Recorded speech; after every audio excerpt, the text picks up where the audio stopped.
after blasting the island of Taiwan overnight.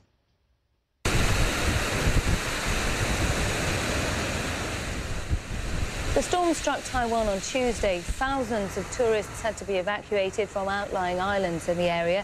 Winds of more than 160 kilometers per hour brought down power lines, and there were also fears of landslides that continue today after an onslaught of heavy rain. Mary Ramos is standing by to tell us all at the CNN World Weather Center. Morning, Mary. Hello, good morning, Nina. That's pretty impressive video there. Very scary stuff as that storm was moving in and slamming into Taiwan. This is the latest satellite image, and you can see it now starting to make landfall yet again, this time in China. I want to show you some of the rainfall totals and some of the wind reports that we've had, up to 182 kilometer-per-hour winds in some of those outlying areas here across Taiwan. But look at these rainfall totals. Half a meter of rain. That's over 2 feet of rainfall that has fallen across these areas, and unfortunately the rain is not quite over yet. Farther to the north in Taipei, they also had some pretty strong winds, about 110 kilometer-per-hour winds, especially in the higher elevations, and also some very heavy rain. You know, when they tell you to be extra careful when you're outside during a typhoon, you shouldn't be outside when a typhoon is going on. Look at this video.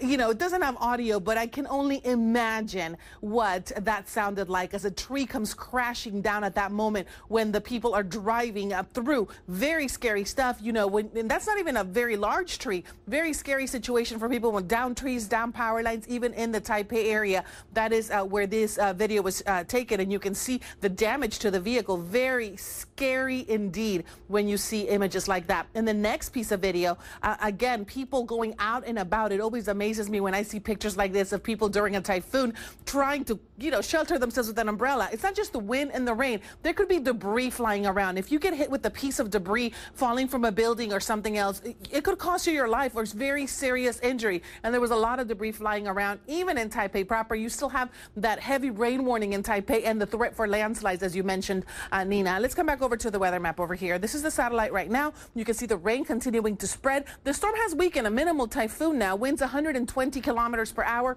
We're expecting this weather system to continue weakening as it moves inland.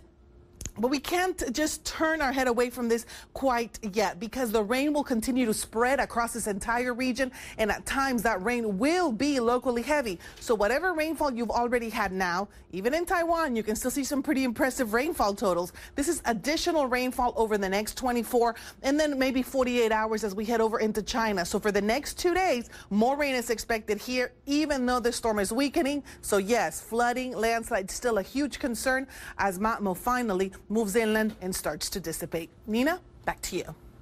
All right, Mary Ramos, thanks very much for